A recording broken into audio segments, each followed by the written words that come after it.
RA. What does it mean to you to work as a collective as opposed to calling yourselves a band?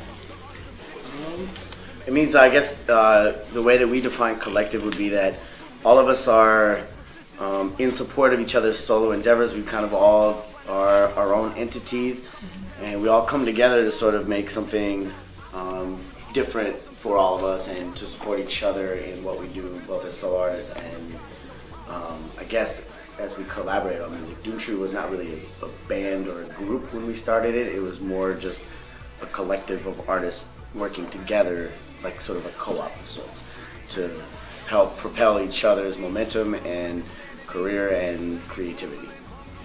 Right.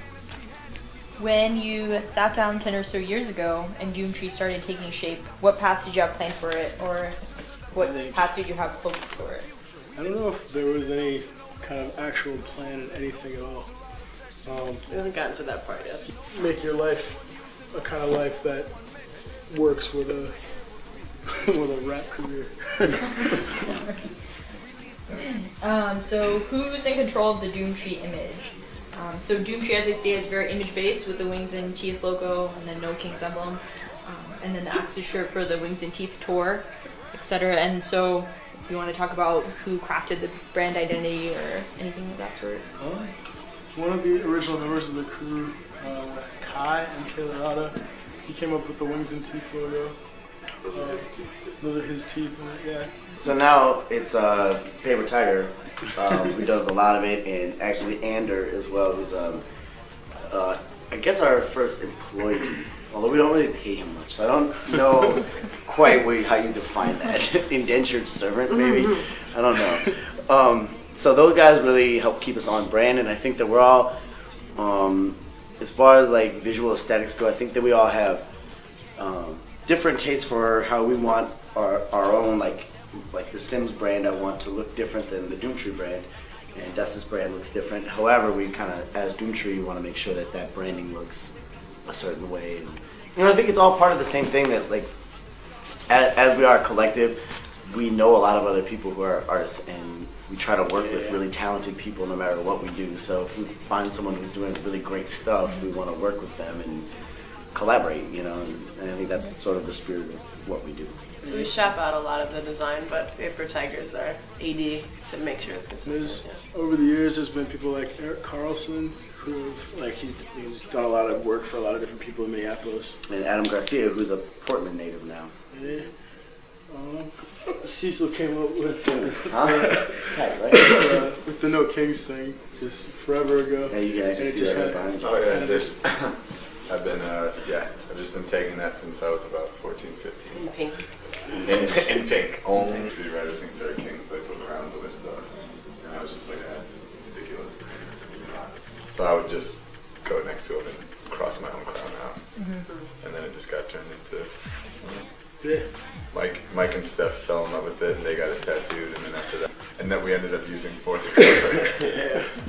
Like we got this tattoo like February, way before we knew we were gonna have an album called No Kings. It's just been around in kind of our mentalities and in his art for a long time. So basically it started when I fell in love with Cecil. he was dressed up as Kevin from Wonder Years. What kind of message are you trying to send by saying No Kings? What does that mean? I think it was more like take it for how you perceive it. You know, it wasn't. I don't know, a lot of people think it's against like, oh, it's a stab at like mainstream rap. Like no, it just never happened that way. I think when we agreed on it, we're just like, I like the symbol, and I think we each have our own views of what it is to us. You know. I think so. I mean, yeah, you can apply it to different areas of anything really. Yeah, but mostly it's fuck school. School's bad. Yeah. No, I think in all seriousness, I think it's kind of, I'm 30 years old, and it took me a long time to realize that a lot of like the structures and walls and things that are like the rules of life aren't necessarily actually rules of life. They're just things that everybody grew up with and do. Does anyone else maintain other jobs, or does that affect the collective in any way, doing things outside? I think I was the last one to have a job up until 3 months ago. Yeah, fortunately, we're all able to make a living off of this at the moment. That doesn't mean that we don't have like different things we need to do to fill in money here and there, but that's totally cool. Just we're fortunate that this is our job. I take jobs when I need them. Yeah. When I can. And what kind of priority does it play in your life? To work? This. Doomtree? Yeah. Doomtree, I'd say, is like priority 2 for me. Doomtree is looking like pretty much our life's work so far. Yeah. It's priority 1/2. It's 1A. Yeah, and it is like, you know, it's work and it's play, and it's, I think, to a pretty large extent, it's our social lives, you know, a big part of them anyway, you know, when we're home. So there isn't really a part of my life that Doomtree doesn't dominate. Yeah. That's actually totally accurate. But that's cool because it doesn't actually, you know. And I wouldn't have it any other way. Maybe I should add. Yeah, totally. Yeah. Thank you for adding that, so I don't have to defend you. Yeah. We never intended when we started this thing, or whoever started this thing, and I got asked into this thing. I don't know if there was ever an intention when I was asked into Doomtree, like, here's the deal.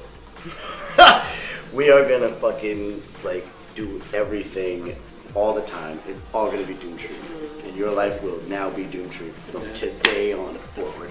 It just happened that way, and now like because we got lucky and we got fortunate that we could do that.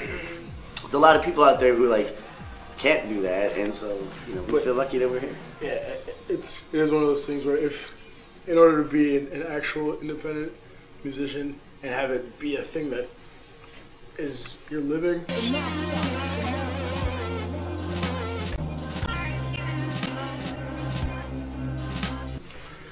A lot of the fun and play get mixed in with work, and then it just turns into, you know, 24 hours a day. You're like working to maintain it. And again, like I wouldn't change it or trade it for anything else, but it is definitely Right. hard. And I could not do it if everybody else here wasn't doing it. I feel like if you wanna make it as a musician, you have to like live that shit. It has to be your life. You know, your life has to be this. You know, and that's. I keep picking on you, Cecil, I'm sorry. But has you being on Strange Famous affected any Doomtree dynamics or not at all? It hasn't for me. Okay. It was, I mean, I don't know. Has it affected anyone else? Yeah. We're pissed. Dessa and Paper and Mike and Steph and I. Laserbeak. And Laserbeak are fucking. I No, it's actually Sage rode for us from the beginning. Like Atmosphere brought Sage on the road. Like Sean and Sage became close, and Sean brought him on the road and did a lot of things. That did a lot for him, a lot of exposure, and then that was an explosion. And Sage offered us a Midwest tour with him, you know, and he would like do interviews and wear a Doomtree shirt, and like when he was blowing up, like he was riding for us the whole time. And so when I put out Rebel Yellow, he offered to give it like full distribution and all that, and like has always had our back and just wanted to be there to help. Like we didn't even sign anything. It's like I'll put it out and do one more album with me and do whatever you want. And so that's just kind of another sect of family. Thanks for joining us, Laserbeak. Laserbeak. If you had to go down as one-hit wonders, what song would you prefer to make the cut? I don't know if we've made Waiting for Tonight by Cholo. Who let the dog out? What was that Spice Girls love song we listened to? Oh yeah, To Two Become One. One. To Become One. To become one. To become one. To become one. What Yeah. about- To become one. To become Can we all agree on that? To become one. Yeah, To To Become Become One. One. To become one. Except we'll call it 10 Become One. It's 5 times better. Alright. So I know we were talking about, as far as collective, and all of you are kind of doing your own things. In POS, you're in Rhyme Sayers. Is anyone else seeing themselves joining other labels or like other side projects outside of the collective? I think all of us have. I mean, I play in different bands that aren't involved with Doomtree at all. I play in Marijuana Death Squads, and I think all of us have projects and things that don't have anything to do with Doomtree, but because you know so much of our life is involved with each other, we all hear about it and end up collaborating outside with it anyway. And I don't know, it's not the hugest city, Minneapolis. And it's not like it hasn't ended up being mutually exclusive. You know what I mean? Like a lot of times, if one of us is involved in a new project, sooner or later, Doomtree will have some meaningful engagement with that project, even if it's just like, hey, we gotta showcase it South by Southwest. That your project should be on that too, or hey, we're looking for an opening act. Hey, what about your side project, man? You know, maybe that would be a good fit. So initially, like when Cecil, you know, did pair with Sage for the re-release of Rebel Yellow, I wasn't sure. Like, oh man, does this mean it has to affect like our relationships? You know, like what does this mean? And I remember Sims being like, I think we should just say that being in Doomtree is just kind of whatever we need it to be that day. And I was like, oh, okay, fair enough, cool, we're set. And it was just that one sentence of like, as long as we know that we're in Doomtree and we decide what that means as it goes in a way that like furthers the objectives of every artist on the label, we're set. You know, we're not governed by the same like rigid contracts that a lot of artists are. We're built for us and for the art, period. And that's our only bottom line. And so we're relieved of a lot of the contractual concerns that I think you'd find in other groups. Like, we're here to make good art, however that gets done. Right, and we're all friends and here to support each other as people. And like, no thing in the world should hold you back from doing what you want to do, and especially something that we create. You know what I mean? Like, we're here to create like a support system, not like some kind of constricting net around you. Where's Doomtree in another 10 years? Where are all of you? And do you have any plans to leave Minnesota? I know Paper Tiger lives in New York. Ooh, it's like a big show and adventure. I would love to leave Minnesota at some point, at least for the winters. I think I've done 30 of them, and I think that's enough. I would love Portland, Maine. I like Portland here too, so we're just walking around. I would be stunned if where I imagine myself now in 10 years is anything like where I end up in 10 years. I can do 10 months, and I don't even think I can do 3 years. Like if I look back 3 years ago, I wouldn't have called us on this couch together, you know? And if I look back another 3 years then, I wouldn't have imagined, you know, being on a lot of the stages that we have. So I think we've surprised ourselves pretty consistently every 24 months. Yeah, That's really that's the best answer. Actually, in 10 years, I really hope that kids think that 41-year-olds rapping is still cool. What about you, Mike? 10 years? I don't know. You know what I'm saying? Oh my God. What? Probably dead or in jail. You know me, I'm crazy. I'm Mike McClellan, the crazy one. At the end of the day, you know what I'm saying? It's the end of the day. We're all tired. We gotta go to sleep. At the end of the day, you know what I'm saying? It's the end of the day. And when we get to that bridge, we'll count them chickens. And then them chickens, I'll start selling them chickens by that river, Mike's Chicken Shack. 10 years. Got the wings and the things.